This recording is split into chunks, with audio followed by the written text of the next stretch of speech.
Halo guys, nama gue Sam dari Steph Tech, dan di video kali ini kita bakal unboxing. Banyak request gue nge-review lagi Poco F3 di 2023, dan mari kita review. Sekarang juga ini menarik ya, Poco F3 sekarang dia harganya udah lumayan turun.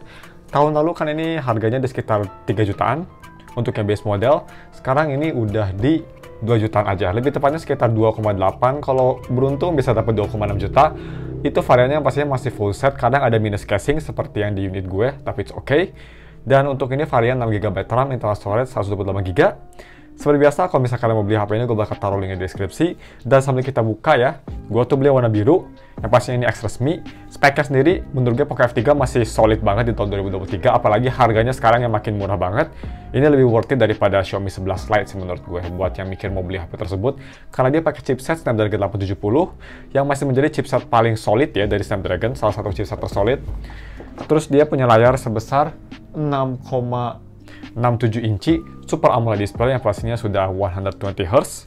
Terus dia punya baterai sebesar 4525 mAh baterai, bisa fast charging sampai 33 watt, dan juga dia sudah ada NFC. Cuma sayangnya memang karena di Poco F3 dia nggak ada headphone jack. Bisa kita lihat kondisinya memang ini cukup scratch up ya, lumayan banyak lecetnya. Bisa kita lihat layarnya, di sini ada lecet yang lumayan tebal. Tapi overall sih wajar karena bekas pemakaian juga. Di belakang sama orangnya dia udah dikasih kayak guard skin gitu ya. Gue bakal keep aja deh because it's not bad. Di sini bawaannya masih sama. Dia ada charger bawaan, kabel bawaan, dan untuk yang di sini sayangnya dia udah nggak ada casing, tapi dia masih ada manual dan teman-teman. SIM ejector juga udah nggak ada kayaknya. Tapi it's okay karena gue punya banyak SIM ejector juga. Cuma segitu aja, di boxnya simple banget. Ini memang bukan Poco F3 unit yang bagus ya, jadi dia banyak scratch, dan gue belinya juga dia ini 2,8. Cuma memang gue agak disappointed sama layarnya yang cukup banyak scratch. Tapi sih it's fine, dia yang scratch kelihatan banget memang yang di atas ya, dia kelihatan banget tuh di atas. Nah, sisanya sih dia hanya hair scratch gitu, kecil-kecil scratch. Untuk bodi samping sendiri bisa kita lihat dia warnanya udah agak pudar, si birunya, tapi it's okay. Button dia atas masih oke, fingerprint masih enak. Button masih snappy. Speaker dia dual speaker. Untuk SIM dan berat sendiri kita ukur aja ya. Nah, untuk berat, dia itu beratnya kalau misal gue tebak kayaknya ini beratnya 190 juga deh. Kayak yes, benar, let's go. Dan untuk SIM-nya sendiri kalau nggak salahnya triple slot ya, apa dual SIM aja. Coba lebih kurang dalam nojosnya. Ini agak keras, kenapa ya? Oke, dia dual SIM ya, SIM 1, SIM 2. Jadi nggak ada micro SD expansion. Jadi kalau misalnya kalian butuh storage yang banyak, mungkin bisa beli yang varian 256GB. Dan 256GB kalau nggak salah itu harganya agak sedikit lebih mahal, masih di 3 jutaan. Tapi kalau misalnya kalian butuh storage banyak, itu kelihatannya lebih worth it. Dan untuk kamera belakang di sini triple kamera yang pada zamannya cukup solid. Dia itu 48 MP. Kamera kedua 8 MP ultrawide, dan kamera ketiga 5 MP makro. Sedangkan kamera depan ini di 32 MP, 20 MP maksud gue, dan bisa nge-record di resolusi 1080p 60 fps. Ya lumayan bagus lah untuk video recording. Gue mau setup dulu aja HP-nya, dan seperti biasa nanti kita bakal tes game Honkai Star Rail. Seperti biasa ini bakal jadi tradisi channel ini ya. Unboxing kita bakal selalu tes Honkai Star Rail, dan kita juga bakal tes hal yang lain seperti biasa, basic foto, layarnya gimana, ada shadow atau enggak, NFC-nya masih jalan, dan yang lain-lain seperti biasa. So ya, I'll be back. Oke guys, udah gue setup HP-nya. Seperti biasa yang pertama mari kita tes untuk fingerprint sensornya. Langsung aja kita tes, 1, 2, 3. Seperti biasa, khas HP Xiaomi, super cepat dan sangat akurat ya, snappy banget, ini pretty much instant. Gue suka sih fingerprint yang ada di power button gini, dia kerasa sangat cepat dan akurat. Dan ini kalian bisa atur juga ya, mau langsung nge-scan atau harus dipencet dulu. That's pretty good. Kalau bisa kita ke setting, software sendiri dia sudah di MIUI 14 yang paling baru, Android juga udah paling baru, Android 13. Security patch dia di bulan 9, jadi udah paling baru juga ya. Semuanya udah up to date sih ini. Memang, karena Poco F3 masih disupport ya. Gue lupa lagi apakah disupport sampai MIUI 15 atau enggak. Kalau misalnya yang tahu mungkin bisa komen di bawah, tapi kayaknya masih deh ya sampai Android 14.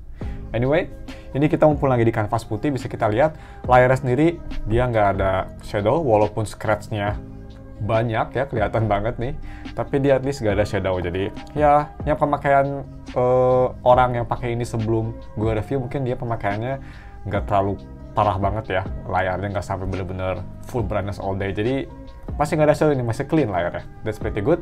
Untuk bezel memang bisa kita lihat, F3 memang masih lumayan tebal bezel bawahnya, tapi overall sih ini HP displaynya sendiri udah sangat bagus ya.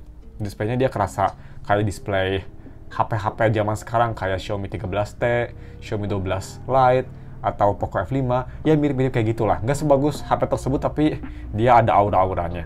Dia warnanya vibrant, sangat clear, itu yang kerasa banget. Kontrasnya sangat besar juga, dan juga dia film angle-nya bagus. Jadi udah sangat oke sih ini. Performance-nya juga ini first impression ya guys. Performance-nya 870 atau 865 itu Snapdragon memang bener-bener awet ya. Ini tadi gue coba aplikasi, launching aplikasi, kerasa sangat snappy banget guys. Salah satu plus point dari HP ini performance-nya deh. Tapi ya itu nanti minggu depan.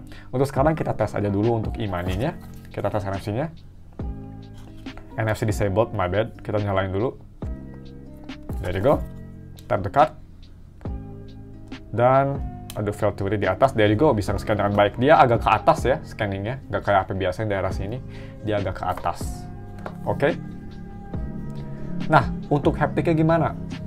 Haptiknya sih ini masih enak banget. Pertama untuk ngetik keyboard, layarnya dia nggak ada masalah sensitivity, masih nyaman banget. Dia pakai Google Gboard yang gue suka juga, jadi no problem. Bukan pakai Face Emoji yang gue benci banget. Dan untuk haptiknya ini sangat bagus memang. Dia nggak ada haptik murahan kayak suara bes-bes nggak jelas, nggak ada sama sekali. Tapi memang dia haptiknya nggak se-powerful HP Xiaomi zaman sekarang ya. Kalau misalnya mau dibandingin sama misal Xiaomi 13T atau Poco F5, haptiknya memang ini lebih weaker, lebih lemah. Tapi dia masih kerasa bulat dan enak di typing kok. Cuma ya agak kurang powerful aja. Nah terus untuk DRM info sendiri. DRM info sendiri dia white color dia punya true, refresh rate dia bisa berubah dari 60, 90, 120, support Dolby Vision dan juga HDR10+, dan yang pastinya, oh, Widefine L3. Aneh. Kenapa ya? Anyway, dia masih Widefine L3, aneh banget. Ini kan HP resmi padahal, so that's pretty weird. Tapi ya, untuk ini bisa kita lihat, tadi gue mau nyebutin jadi ke distract lagi ya. Tadi gue mau nyebutin yang aneh juga dari HP ini, dia support 90 Hz kan. Tapi kalau misalnya kita ke setting, terus kita ke display, nah di sini nih, dia refresh rate-nya hanya 120 atau 60 Hz, jadi nggak ada adaptif ya. Hanya bisa pilih antara dua ini. Padahal dia ada settingan 90 Hz. Ada yang tahu kenapa? Mungkin bisa komen di bawah. Oke. Sebelum kita masuk ke kamera quality dan tes main Genshin lagi. Honkai Star Rail maksud gue kita tes sebentar aja untuk speed testnya, kita tes Wi-Fi speednya. Yang pastinya HP ini support 5 GHz ya. Dan untuk kecepatannya Wi-Fi rumah gue tuh bisa sampai 200 MB. Apakah HP ini bisa mencapai speed tersebut? Connecting. Ini Wi-Fi gue lagi agak aneh ya, jadi kalau misalnya connect agak lama, wajar aja. Dia peer-to-peer-nya kayak agak lemot, tapi downloadnya masih oke. Bisa kita lihat download speed-nya memang bukan sampai 200 MB, tapi 150, 170-an udah sangat solid sih. Ini kayaknya pelan-pelan naik ya dia ke 180, 170-an. Udah solid menurut gue, udah sangat bagus. Uploadnya agak kurang bagus ya, hanya 50. Gue expect 100, tapi it's okay. Ini bisa jadi juga mungkin Wi-Fi gue lagi agak sedikit kurang bagus. Tapi it's fine. At least dia stabil upload speed-nya. Langsungnya kita tes kameranya, habis itu kita coba main Genshin lagi. Honkai Star Rail bentar. Nah ini udah kamera main sama ultrawide ya. Kita coba aja foto quick. Ini kamera mainnya.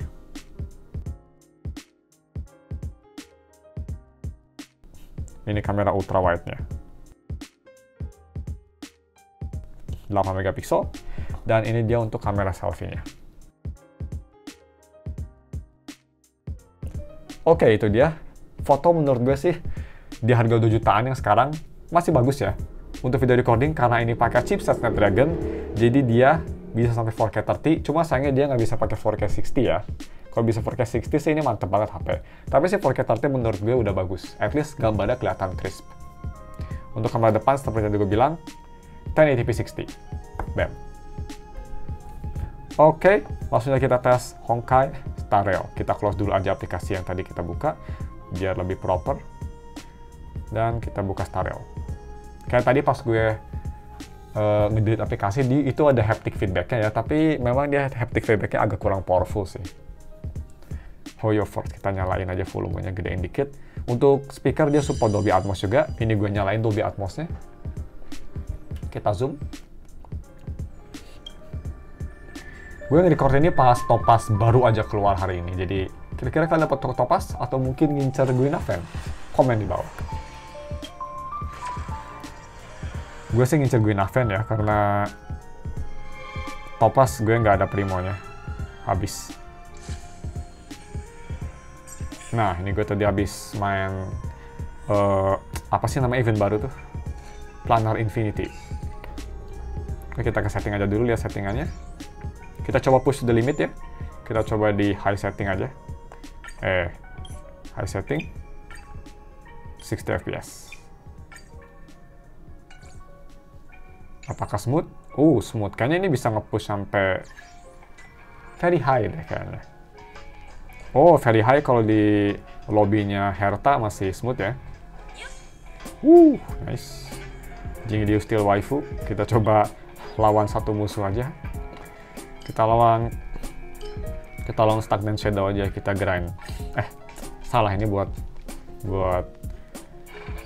Xingqiu. Gue nggak mau grind buat Xingqiu, gue mau grind buat Pela. Kita crack Cavern, ini aja. Crimson aja, kita grind buat Pela. Mana Erudition, there you go. Pelagia Sergeyevna, Pelagei. Oke, kita prop ability dulu. Nice. Langsung kita main.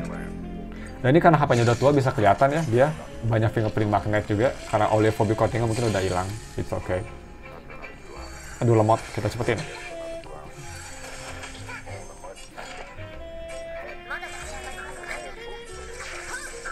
Smooth banget sih.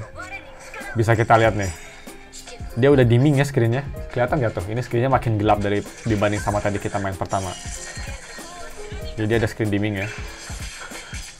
Yang pastinya kalau mau ideal sih pengen tahan lama main, mendingan main di settingan high atau medium ya. Ini very high, push to the limit banget soalnya. Aduh, habis lagi bullet-bulletnya. No. Apa deh. Ulti smooth. Apalagi smooth ya. FPS memang naik turun. Tapi itu wajar karena ini high setting rata kanan. Tapi untuk stuttering ini hampir nggak ada. That's pretty good. Kita coba ulti brown-nya. Habis ini. There you go. Oke. Lumayan smooth. Ulti waifu, Jingliu. Pretty good. 90k. Damn. Yap, bisa kita lihat Jingliu gue S1. No problem. Udah mau habis itu. Si Fusion udah mau habis. Ini kita bakal ulti Fusion kita lagi. Kita cek. Oke. Nice.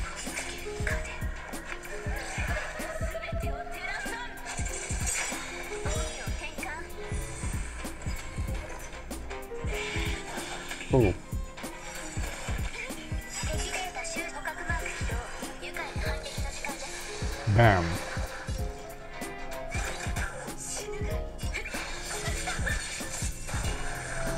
Broken banget memang. Jingliu itu sangat broken.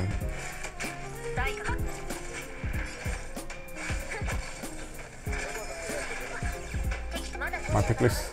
Damn it. Gak ada energi.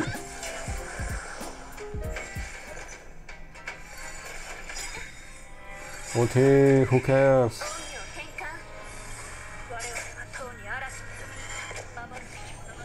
Ini sekarang HP-nya lumayan memanas.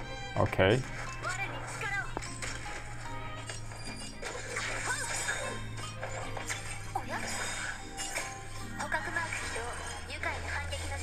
Ya, jadi memang kalau bisa mau main lebih lama, medium setting ya. High setting ini cepet banget panasnya. Ini udah lumayan anget sekarang HP-nya. Dan dia kadang gara-gara kepanasan suka agak stutter ya. Oke, last battle nih.